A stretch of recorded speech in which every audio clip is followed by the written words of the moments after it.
Palabra en palabra, amigos, muy buena tarde tengan todos ustedes en este jueves 2 de marzo. Marzo soleado, marzo, delicioso marzo que viene.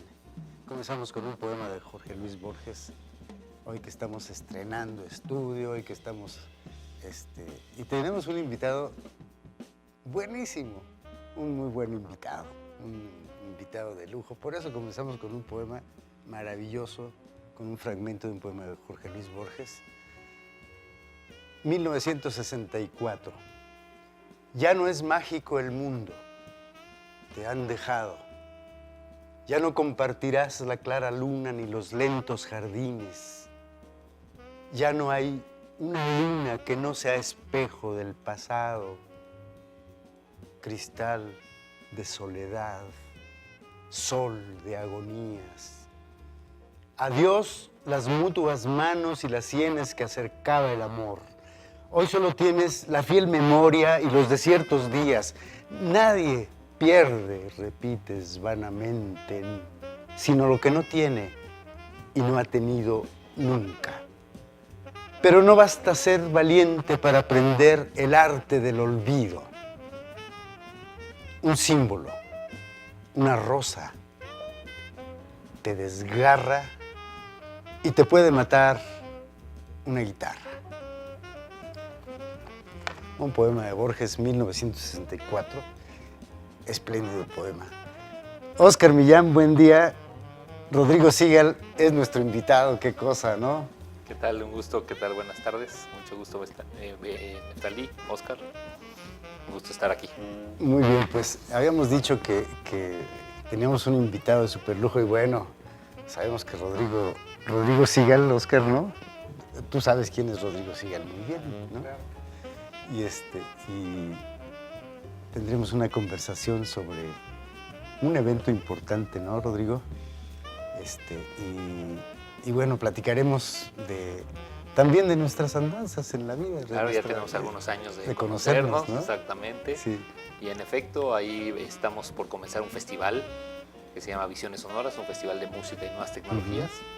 Y pues para compartirlo un poco también con su público, es un festival que hace el Centro Mexicano para la Música y las Artes Sonoras, que es un centro de la Secretaría de Cultura del Estado, que está en la Casa de la Cultura, ahí en el centro de Morelia. Y es un festival que llega a su edición número 19. 19, sí, ya está grandecito. ¿No? Yo siempre le digo que ya es mayor de edad, se debería de mantener solo y encargarse de todo, pero todavía no, hay que estarle echando la mano todavía, pero es un festival que ya lleva muchos años y es un festival que se hace aquí en Morelia también desde hace muchísimos años. Y este año es un festival que no solamente presenta todo lo que tiene que ver con sonido, música actual, tecnología, que es lo que hacemos ahí en el CEMAS, sino que es un festival especial sobre cambio climático y medio ambiente, que tiene que ver con entender y abrir un poco la reflexión al público en general, a los artistas, a los estudiantes, a los académicos, a los científicos, a los escritores, a todo mundo que se deje, del impacto que tiene nuestro quehacer en el ámbito, digamos, del medio ambiente y del calentamiento global. No nada más las obras que tienen que ver con eso, sino también reflexionar sobre pues, el impacto que tenemos, la huella de carbono, el uso del agua, el uso de la energía, la contaminación que genera producir obra artística, digamos. Por ahí lo dejo y vamos platicando sobre el festival. Qué interesante sobre el cuidado del medio ambiente y digamos, y la colaboración de la música, ¿no? Exactamente, porque al final la música es el eje central, sí, cierto, tienes toda la razón. La música y la tecnología, diría yo, pero son puras obras, van a venir artistas de 12 países y hay muchos artistas michoacanos y mexicanos en general que van a estar presentando distintas maneras de aproximarse al arte y al sonido, no solo a la música, al sonido en general, junto con problemas de medio ambiente y de ecología, digamos. captura de carbono, piezas que tienen sensores en plantas que estamos montando justo esta semana para convertirlas en sonido, seguimiento de la mariposa monarca como elemento para estructurar música, reciclaje de materiales para utilizarlos para instalaciones y obras, y bueno, un sinnúmero de piezas que creo que vale mucho la pena. Y es un festival de una semana a partir del lunes 6. Próximo lunes a las 10 de la mañana comenzamos y hay conciertos todas las noches, 8:30 de la noche ahí en la Casa de la Cultura, de lunes a viernes. Todo es totalmente gratuito y todo está ahí en la página visionesonoras.org. Tú eres fundador del CEMAS, ¿no, Oscar? Platicábamos de que a Rodrigo debemos esa maravilla de centro, ¿no? ¿Cuántos años ya tiene el CEMAS? ¿Cuántas generaciones han salido? ¿Qué ha pasado con los productos que ha echado afuera el CEMAS? Pues en efecto el CEMAS sí se fundó en 2006, justamente ahí en la Casa de la Cultura, por una iniciativa del Centro Nacional de las Artes, la Secretaría de Cultura, hoy Secretaría de Cultura Federal, y la Secretaría de Cultura Estatal, y es parte de la Red Nacional de Centros de Producción e Investigación especializados del país, y nos corresponde todo lo que tiene que ver con la investigación, la divulgación, el fomento y la investigación o creación sobre sonido y nuevas tecnologías. Esa es, digamos, la misión, de alguna manera decirlo. Y es proveer también a otras instituciones y a otros lugares del conocimiento y la infraestructura para poder trabajar con estos temas. Y para eso tenemos instalado una serie de estudios, espacios, auditorio, varios estudios de composición con tecnología, con sistemas de sonido tridimensional, que suena raro, pero realmente el equipo que tenemos ahí para estos conciertos es único en América Latina, no solo en México. Lo sé. Es un espacio público, digamos, que pertenece al gobierno del estado, en donde artistas permanentemente están trabajando, investigando, probando nuevas tecnologías para mover el sonido, para crear timbres, para trabajar con instrumentos, para grabar, para digamos, conservar el patrimonio intangible actual y del estado. Y al final Morelia y todo el estado de Michoacán es de una tradición musical muy potente. O sea, al final el CEMAS se instaló aquí para complementar la enorme tradición musical que ya existía, con festivales, con instituciones, con la tradición de la música popular, por supuesto.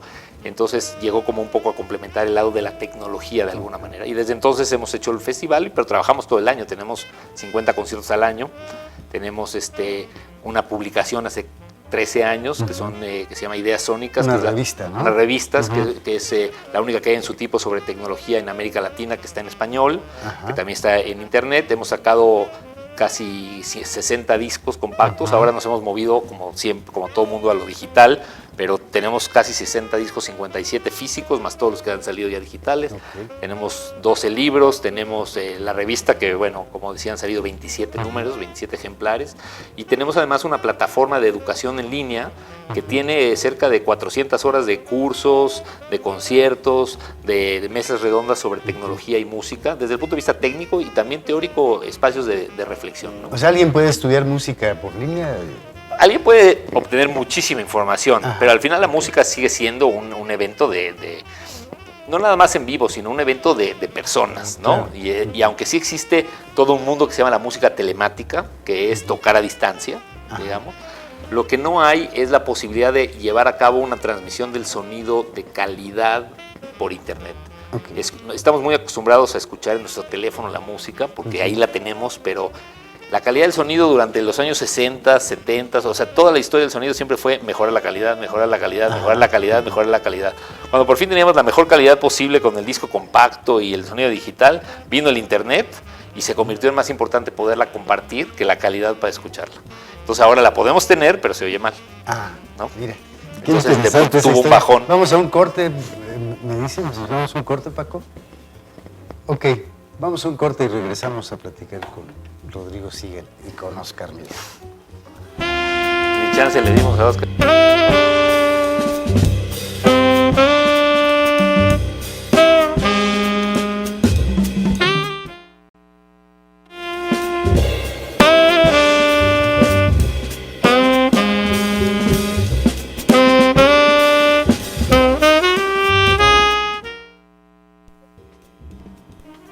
Ya estamos de regreso.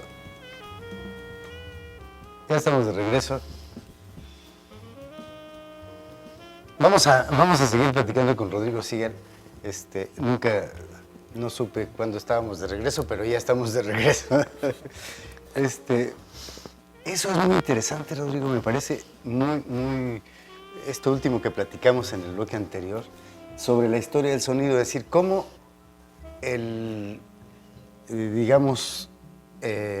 los músicos, los expertos fueron buscando la mejor calidad del sonido, ¿no?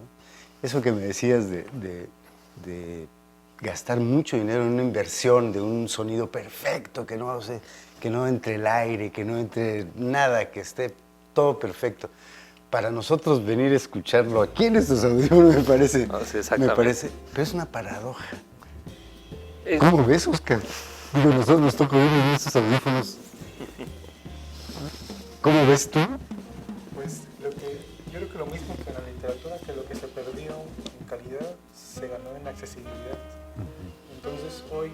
¿Y en popularidad? Por ejemplo, cuando yo empecé a estudiar música, mis compañeros que tenían una buena discoteca, tenían más o menos, eran linajudos, y uno iba ahí a mendigar la copia del CD. Hoy te puede hacer una buena cultura de manera gratuita, en tanto tengas tú el valor y la disciplina. Claro.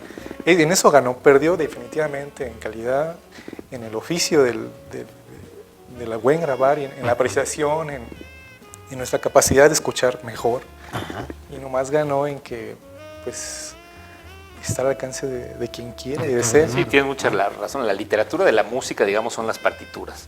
Y las partituras eran inconseguibles. Deja tú los discos. Si tú tenías un amigo que tenía la partitura de una obra que te gustaba, era como encontrar el original del manuscrito de Ulises, exacto. Entonces la fotocopiabas, la hacías lo que fuera. Y hoy tienes acceso a cualquier partitura que quieras, pero después escuchas la grabación y pues puede ser una grabación en vivo y la oyes, pero también tiene muchas ventajas. Nada más es importante entender esa lógica como de los procesos de la tecnología, porque siempre nos venden la tecnología como que solo puede ir para mejor, ¿no? Solamente puede ayudarte. Todos esos aumentos de números en los teléfonos, de números en las computadoras, de novedades, de los objetos de uso de la tecnología. El siguiente será mejor.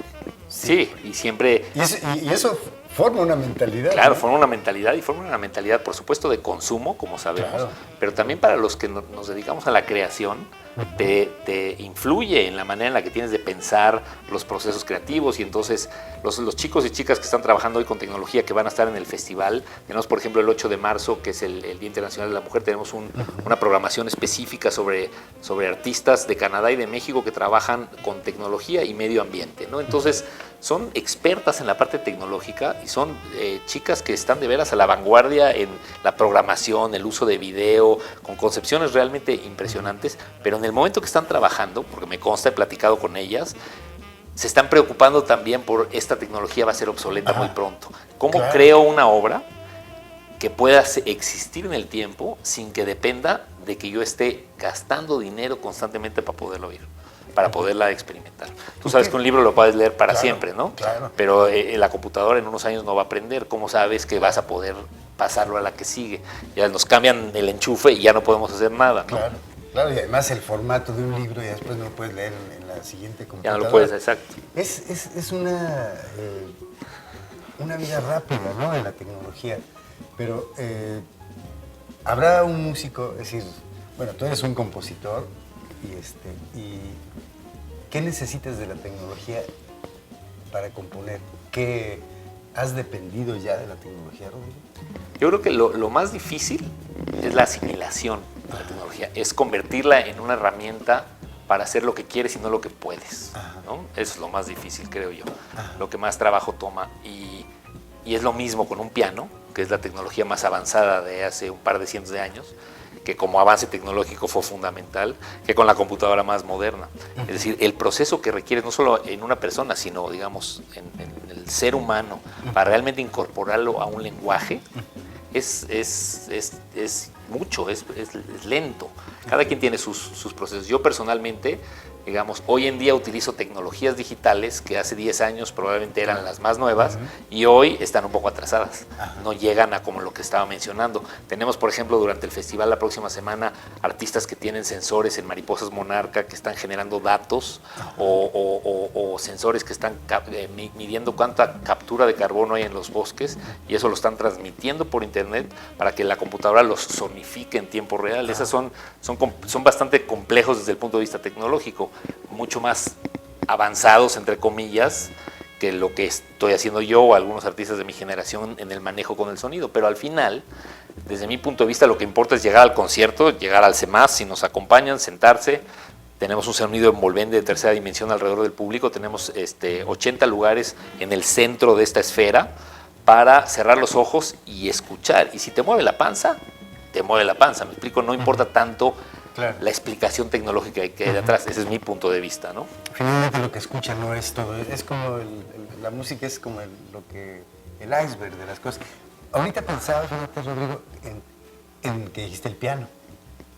Es decir, el piano es de madera, el piano digamos, es ancestral. No lo vemos como una tecnología de vanguardia, ¿no? Claro. Entonces, hago un símil con lo que dice, hay un libro de Umberto Eco y de un dramaturgo francés, que se llama No se acabarán los libros. Pero ellos dicen, bueno, los modos de lectura han cambiado, pero ellos también afirman que no se acabarán los libros. El piano va a ser los instrumentos, la guitarra, es decir, los instrumentos de ancestros. ¿Se suplirán? No sé si se van a suplir, lo que no se va a acabar es la música, claro. Eso no se va a acabar. Claro. Pero fíjate, sería como que hoy en día, si yo me siento con una computadora y escribo en el programa, en el procesador de palabra, un texto, eso no me hace a mí un poeta electrónico. Claro, claro. ¿Me explico? No me hace un poeta electrónico. Si lo escribo a mano, no me hace. Son los temas que me preocupan y la manera en la que tengo de escribir lo que me hace, lo que identifica mi estética. Lo mismo con el sonido. Entonces, la guitarra como instrumento, ya hay muchos compositores, o el piano, que le han dado literalmente la vuelta para hacer otra cosa con el instrumento y sigue generando sonido, pero ya no es el piano como se pensó, ya no es la guitarra. Muchos de ellos y ellas, en función de sus capacidades con la tecnología, con agarrar la computadora y transformar las herramientas con las que trabajábamos antes. Entonces yo siento que hay todo un mundo que es muy, muy amplio, y también lo vamos a tener en el Festival de Laudería Digital, se llama, que es el diseño, laudería digital, que es el diseño de nuevos instrumentos a partir de las tecnologías disponibles en el ámbito digital. Pero eso no quiere decir que los inventas abstractamente como un extraterrestre, no. En muchos casos son los mismos, o sea, ves ahí un piano, o ves una guitarra, o ves una flauta, pero también ves otras cosas que no conoces, un sensor, una planta, una licuadora, un tostador, un libro, he visto de todo. Y toda esa concepción. Ruido de tornillos. Porque lo que diseña, exactamente, lo que diseña el laudero digital es las interacciones con los materiales a través de la tecnología, ¿no? Y bueno, tienes razón, se acabarán los instrumentos, pero no la música. Exactamente. ¿No? Como se acabarán los libros, pero no la lectura y menos la escritura, ¿no? Exacto. Se va a acabar el papel de alguna manera como el medio de transporte, nada más. Sí. Es un medio de transporte. Igual los instrumentos también. También. ¿No? Entonces, bueno, fíjate que yo desde hace algunos días sigo con Roberto Juárez, un poeta. ¿Lo conoces, Rodrigo? No, yo no. Es un poeta magnífico y quiero leer algunos poemas, por lo menos 9 de un libro de 1958.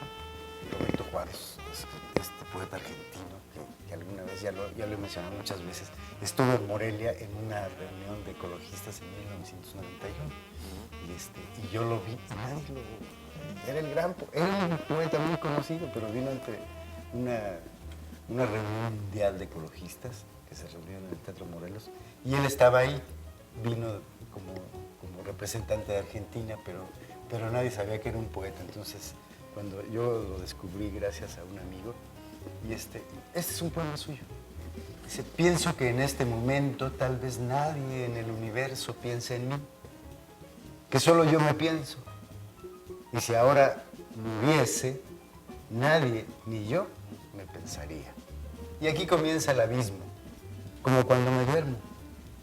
Soy mi propio sostén y me lo quito. Contribuyo a tapizar de ausencia todo.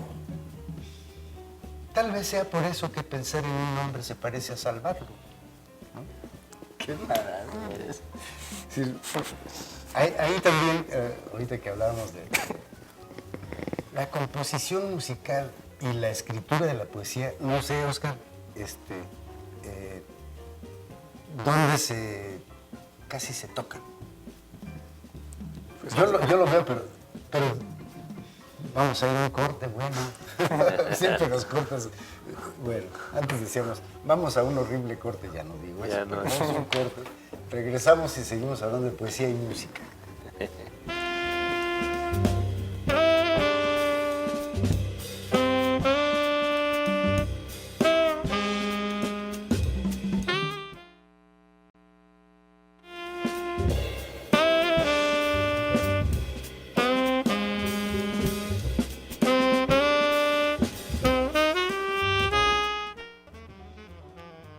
Ya estamos de regreso y vamos a leer otro poema rápidamente de Roberto Juaros y seguimos platicando de música y poesía con Rodrigo Sigal y con Oscar Millán. El amor empieza cuando se rompen los dedos y se dan vuelta las solapas del traje. Cuando ya no hace falta, pero tampoco sobra la vejez de mirarse. Cuando la torre de los recuerdos, baja o alta, se agacha hasta la sangre. El amor empieza cuando Dios termina y cuando el hombre cae. Mientras las cosas demasiado eternas comienzan a gastarse y los signos, las bocas y los signos se muerden mutuamente en cualquier parte. El amor empieza cuando la luz se agrieta como un muerto disfrazado sobre la soledad irremediable. Porque el amor es simplemente eso, la forma del comienzo tercamente escondida detrás de los finales. Este es el poema de este mismo libro de 1958, Roberto Juaros, que a mí me gusta mucho Roberto Juaros. Ya lo leeremos con más paciencia.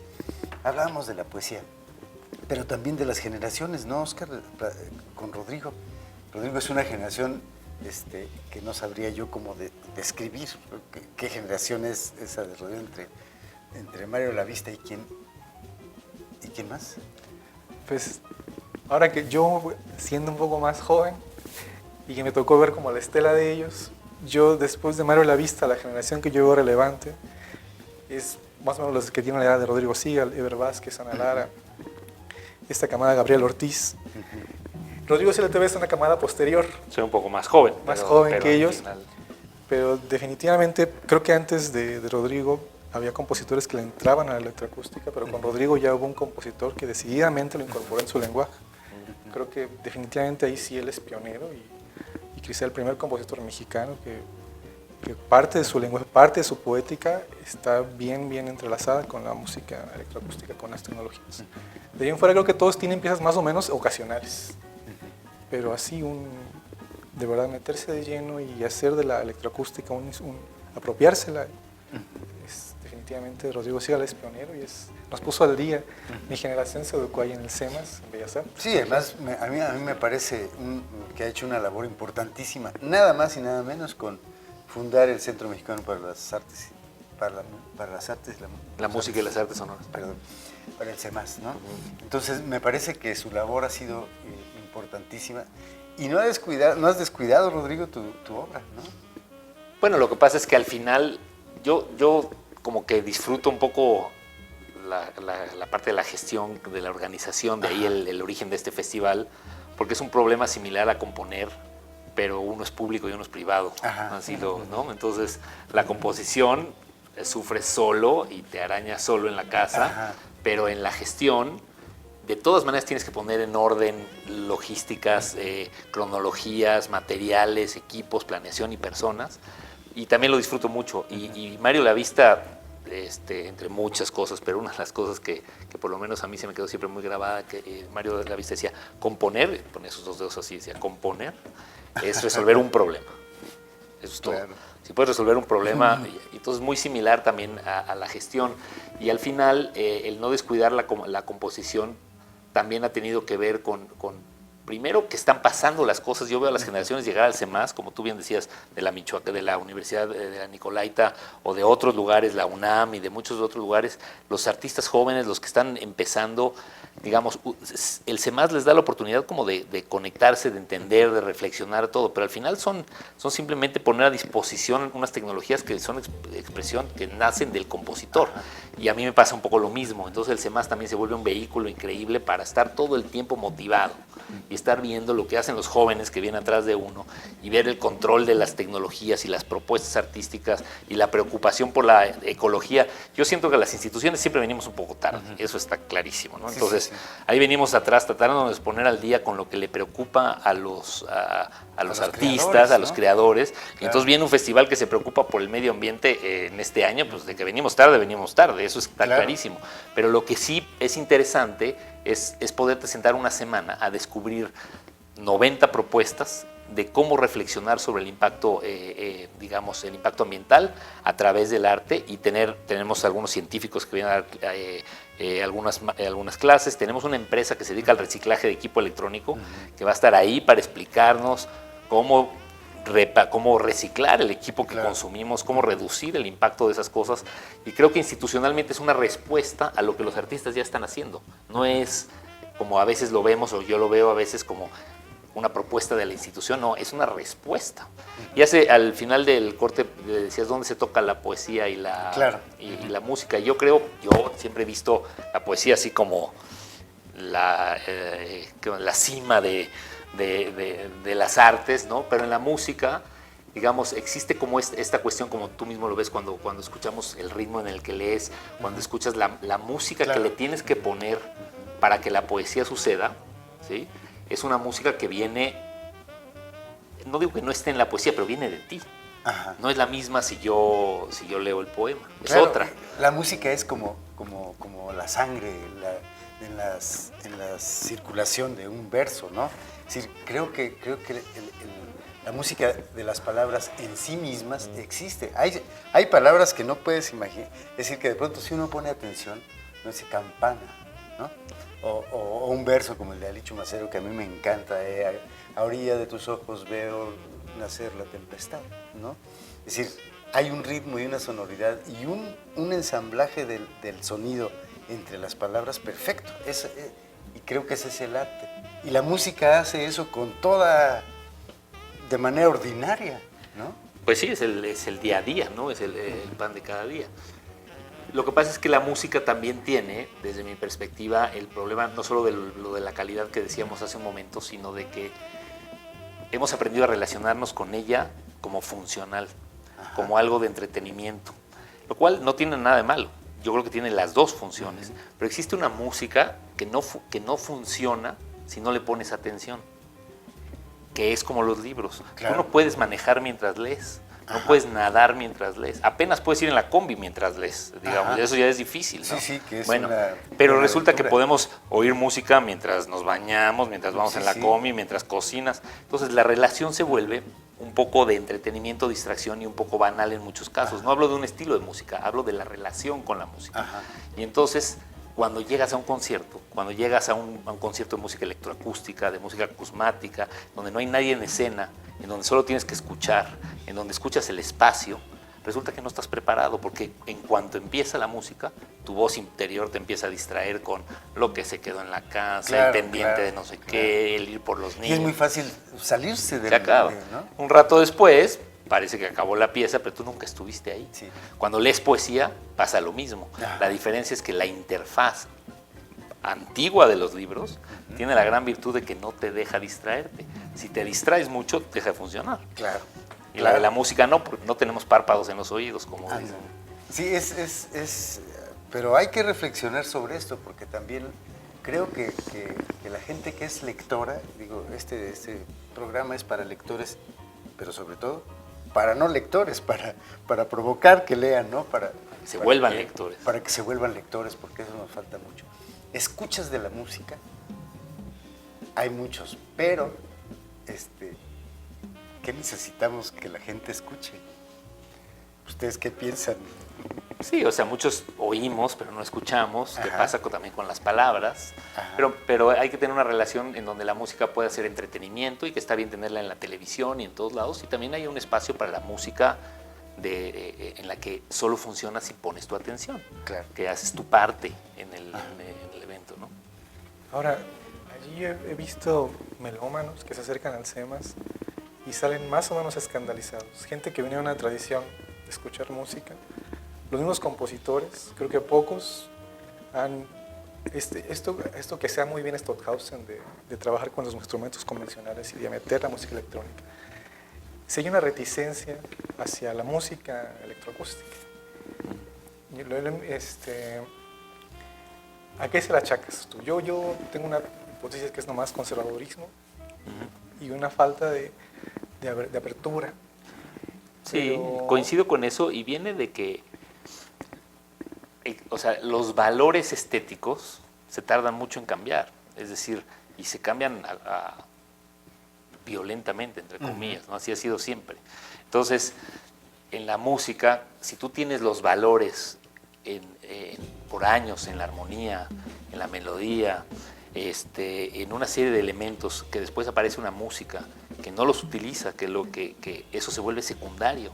La parte que tiene que ver con la armonía y la melodía se vuelven lo menos importante en la música electroacústica o acusmática.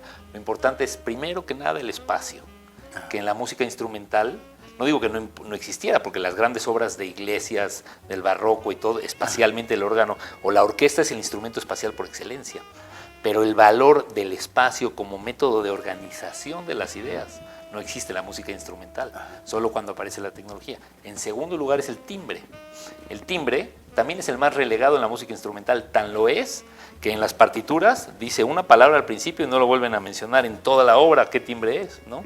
Entonces, los dos valores más relegados en la creación musical de la historia se vuelven los dos principales.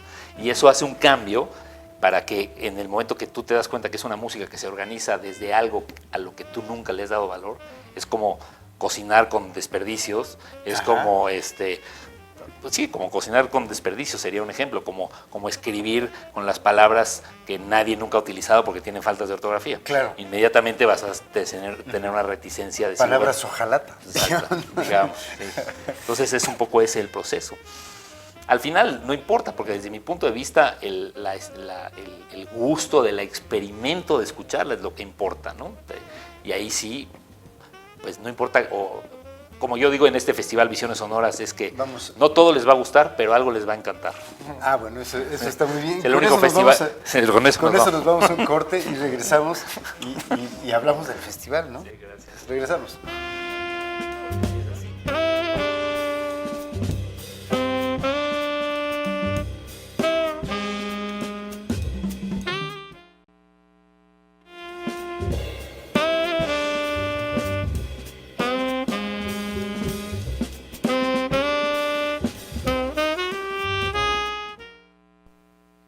Ya estamos de regreso. Tengo en mis manos el libro de Alice Munro del que he hablado hace algunos 5 programas atrás y que lo había recién comprado y lo acabo de terminar hace poquito, muy despacio como yo leo. Y es una maravilla. Es una maravilla. La danza de las sombras de Alice Munro.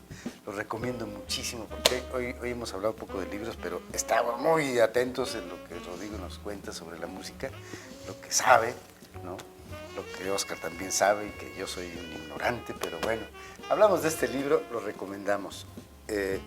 Alice Munro. Y volvemos con Rodrigo Sigal y con Oscar. La poesía y la música creo que tienen mucho en común, ¿no? Mucho en común en cuanto a su creación. Muy distinto en su aprecio, digamos, en sus lecturas, ¿no? Pero te pregunto, Rodrigo, ¿qué te hace componer? ¿Hay algo muy tuyo, muy de la vida, de tu historia, de tu infancia? ¿Qué te hizo componer música? Fíjate que eso coincide mucho con lo que mencionabas. A mí siempre me encantó la música, pero yo nunca tocar un instrumento, nunca disfruté eso, sufría con el piano, sufría con la flauta, sufría con la guitarra, nunca di una con los instrumentos. Pero me encantaba la tecnología y yo estaba metido en las computadoras y estaban empezando las computadoras personales, estoy hablando de los 90s, digamos del 91 al 96, por ahí, en donde ya había computadoras personales que tenían posibilidades importantes y de pronto apareció la posibilidad en las computadoras de hacer música. Y en ese momento me di cuenta que eran dos mundos que se podían conectar. O sea, yo llegué a la música por las computadoras, no a las computadoras desde la música. Entonces, pues creo que eso me marcó de otra manera, porque empecé tarde desde el punto de vista como instrumentista, pero también me liberó de estas, desde mi punto de vista, de estas preconcepciones de lo que era la música que había que romper para hacer otra cosa. A mí me gustaba lo que escuchaba, las bandas que escuchaba, y la electrónica me impactaba, y no había videos ni nada, pero yo los perseguía, compraba las revistas y la cosa tecnológica me apantallaba. Y de pronto me di cuenta que se podían conectar. Y ahí sí fue donde ya para mí hubo una sola cosa, que era explorar con la computadora el sonido. Que creo que los artistas utilizan los instrumentos del mundo, las cosas del mundo, y con ellas a ellas las intervenimos, ¿no? Quienes nos atrevemos a crear una obra. Creo que la literatura es también una intervención a las cosas del mundo. Y en este caso de Rodrigo, es cómo descubre la tecnología la música, ¿no? Eso me parece fascinante, además. Tienes una pieza que se llama Mutra. ¿Tiene alguna conexión con el poema de Octavio Paz, que se llama también Mutra? Sí, no tiene una conexión desde el punto de vista de la obra. Sí conozco el poema, pero viene más como de la idea de un gesto, que quiere decir como gesto, ¿no? Entonces, es una pieza que explora la manera de hacer gesto justamente solo con timbre, no con ritmo, ¿no? Pero digamos directamente la estructura del poema o algo que no está ahí. Pero es una pieza justo para fagot, clarinete, piano y computadora. Y la idea es cómo los instrumentos, los tres instrumentos, pueden entenderse como uno solo, ¿no? O sea, que no es algo que haya inventado yo, sino es la exploración tímbrica de un ámbito tímbrico que resuelves con la herramienta que puede hacer ese sonido, no clarinete o piano o fagot o computadora, sino una sola cosa. Mutra, ¿te refieres al poema de Octavio Paz? Ese poema que termina, que a mí me gusta mucho, huele a sangre la mesa, la gota de vino en el mantel, una cosa así. Algo así, sí. Sí, pero es un gran poema. Pues, Rodrigo, qué interesante. Yo creo que habrá que ir a Visiones Sonoras, que es un festival ya mayor, ¿no? Pues ya es mayor de edad. Fíjate que todo esto que hemos estado platicando, me parece que lo que es bien interesante para tu público, para el público que nos está escuchando y viendo, es que esté aquí en Morelia, digamos, la posibilidad de echarse una semana de conciertos y de discusiones y de conversaciones con este tema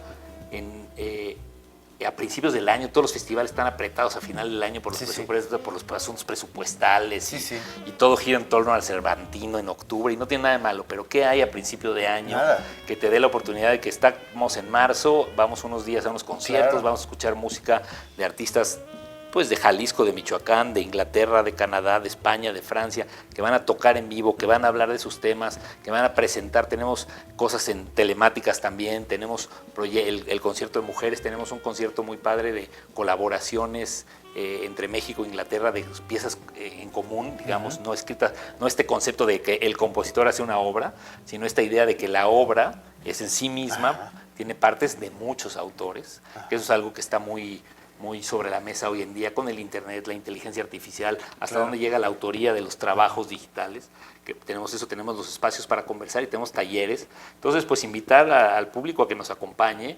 Toda la programación está en visionesonoras.org, es totalmente gratuito y empieza el lunes 6 a las 10 de la mañana, todo el día de 10 de la mañana a 10 de la noche, de lunes a viernes, y los conciertos, para aquellos que no nos acompañen durante el día, son todos los días a las 8:30 de la noche en el auditorio del CEMAS, segundo piso de la Casa de la Cultura. Ok, y para quienes están viendo este programa, pues los invitamos, recomendamos Visiones Sonoras, que es un festival importante, y me parece a mí que hay que hacer cosas a principio de año.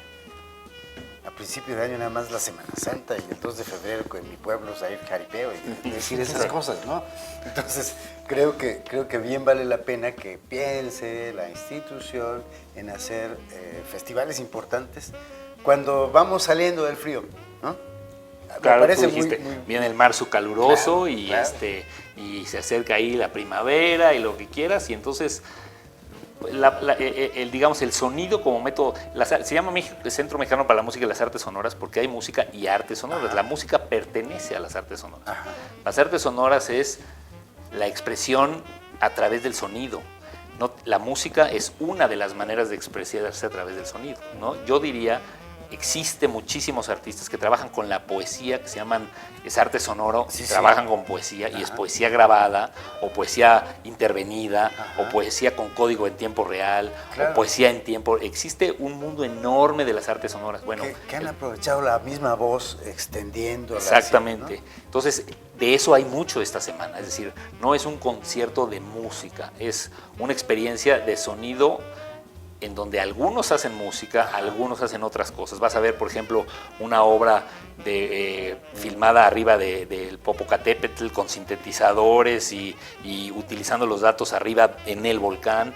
Como decía, otras cosas que son 100% auditivas de insectos de la zona, el sonido de las plantas. Tenemos una instalación de unos sensores en el árbol de la Casa de la Cultura que sintetizan el comportamiento de las aves endémicas durante el día y después lo están reproduciendo digitalmente para que, digamos, el árbol viva todo el tiempo como si los pájaros estuvieran permanentemente, y eso va a estar a la entrada del auditorio. Es un servicio que la música le da a los árboles, ¿no? Pues sí, qué bueno, viéndolo así de esa manera. Viéndolo así, sí, también es un servicio que los árboles se encargan digamos, de permitirnos utilizar sus datos, porque son al final datos tecnológicos, para apropiarnos de ellos y usarlos para la música. Es como si yo agarrara tu poema para hacer música. Bueno, pues yo agarro los datos de la planta, los datos del árbol, los datos de la mariposa, los datos del río y los datos de la naturaleza para poder yo inventar a qué suenan.